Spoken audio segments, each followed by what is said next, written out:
The Reality of Los Angeles, Part 10.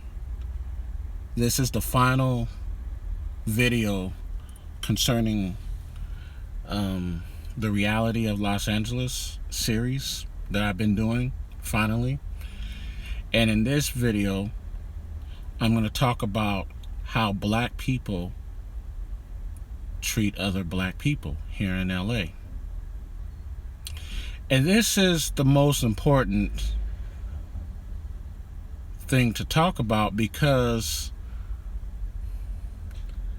when you're here in LA, you look around and look at the other ethnic groups and the other racial groups of people. They, not all, but I would say like most, like about definitely over 90% of the non-black people you see here in LA. And when I say non-black people, I'm not including African people or Caribbean people, because those people tend to stick together with each other. But I'm talking about black American people. But anyhow, all the other non-black people, the non-black American people, they stick together, they work together, they work with each other toward a common goal. Now let me just state that I'm aware that this particular thing is not just an LA thing. I know many of you all over the country, from wherever you're at, could say the same thing about your city. And yes, I've heard that constantly, numerous times. Again, this particular thing is not really just an LA thing. This thing is actually a black thing, really, a black American culture thing more than anything. So, having said that, I'm saying basically whatever problems that black people have with each other across America, well, you're going to get that here in LA as well.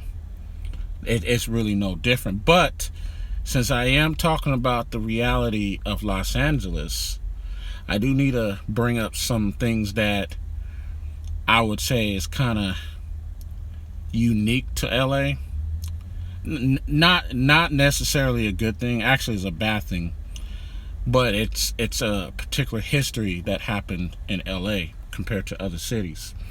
And that is the gang culture. Now, this is real important because that plays a big part of how black people interact with each other here.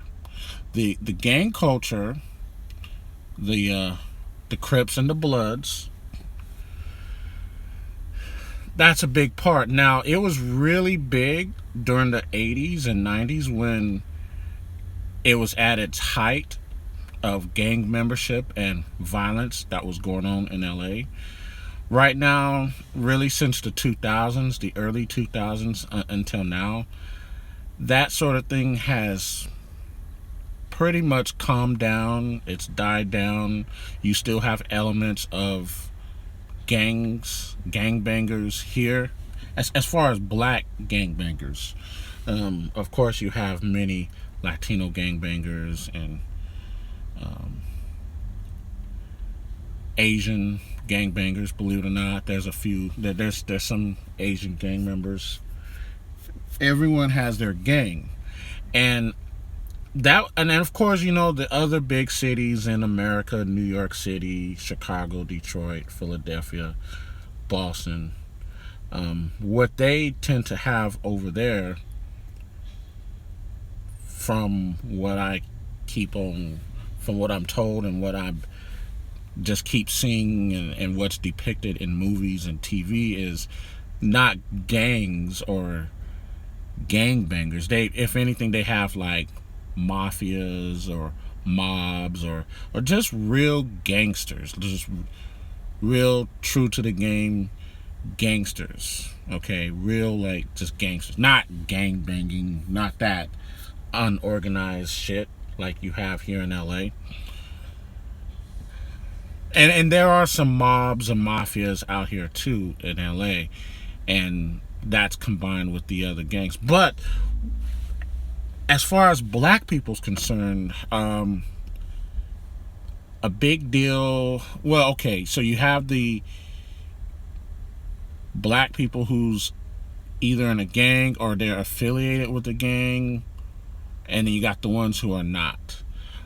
Pretty much every black person in Southern California, at least in LA, whether they're in a gang or not, they know someone that's in a gang, like, and I mean more than one person, or they are related to someone who's in a gang, or they know someone that knows someone or is related to someone that's in a gang. So basically you got, I would say, like, at most 3 degrees of separation to the gang culture here. It's really important. Even if you're not in a gang, you always talk about, oh yeah, this is a Hoover territory or Denver Lanes area, or you go down to the 40s area or the 60s area, that sort of thing, or you go to BPS territory. Like, why do we have to memorize this bullshit? Why do we have to know this? Because even if you're not in a gang, you got to be aware of where you're going according to the gang of that area. And certain gangs are crazier than others. But either way, in 2017, it's not like the way it was in 1997 or 1992, or so it's come down a lot, but you still need to be aware of that. And then, so when you get beside that situation, you get past it, then the next thing you gotta be concerned with is, like, okay, there are a lot of, as tough as I say as LA is for black people here, there are a lot of successful black people here in LA. So I don't want to, like, just say, oh, LA is so tough, which it is, and then just act like that there's not any successful black people here. No, there's plenty of successful black people here. But the ones who are successful, I don't know the real number, because they say the largest share of black wealth is in Los Angeles. So, but yet, and still, from what I could see, about 85% of the black population is still struggling like hell in LA. So maybe the 15, I don't know the real exact numbers. I'm just going by what I see, what I observe. Most black people here are struggling. So basically, the successful, well-to-do black people who live in their, and there are, like, black communities of, like, black wealth, like, you know, Baldwin Hills or Ladera Heights. You got a lot of well-off black people in Culver City, Santa Monica, Pasadena, different parts of Orange County. So basically, the black people with money separate themselves from the black folks with no money. That's what I'm trying to say. So, like, once you get past the whole gang banging situation, then you're, like, in a class situation, and then the black people of, like, at least, really it starts at upper middle class up to affluent, but it could even start at middle class. They separate themselves from the lower middle class and the poor people, the poor blacks.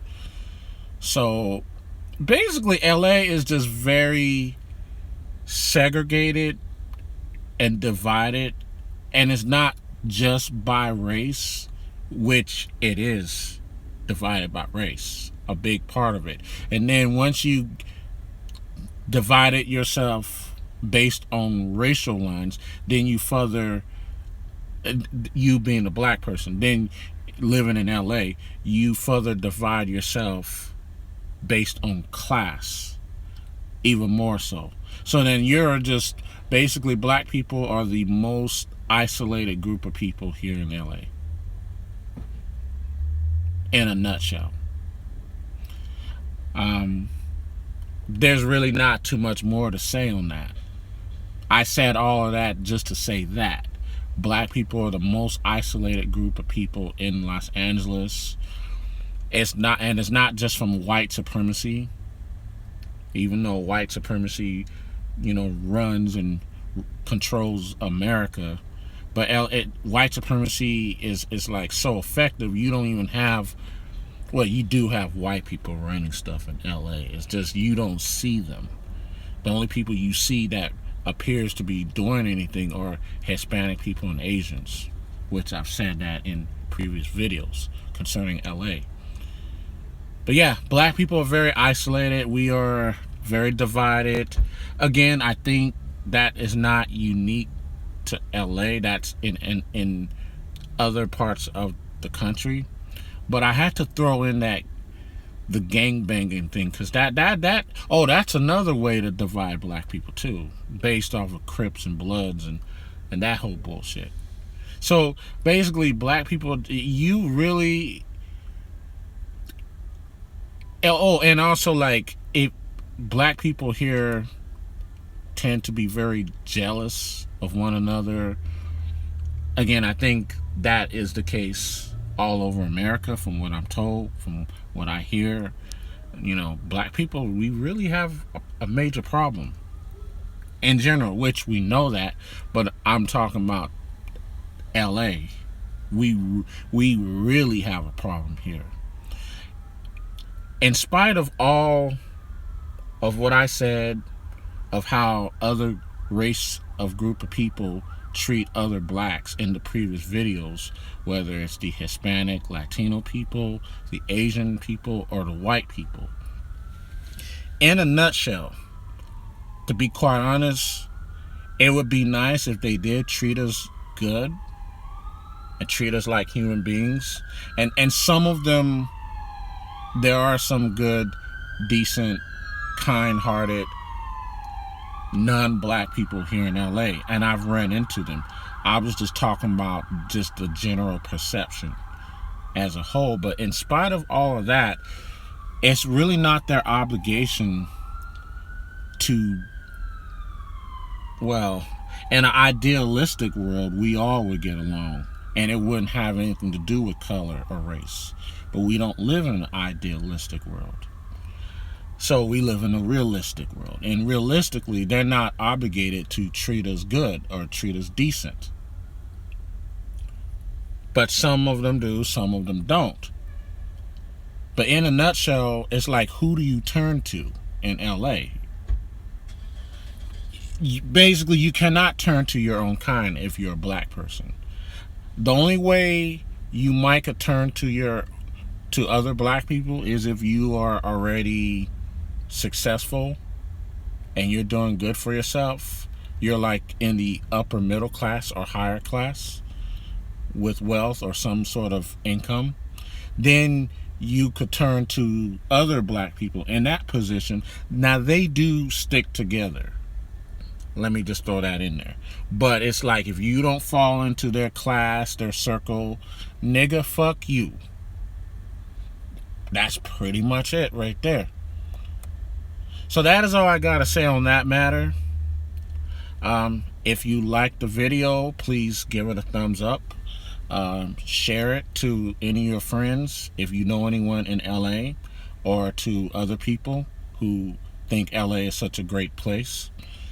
Make a comment whether you agree or disagree, and we can talk about it. Neck of the woods, that is all I gotta say. Have a great day.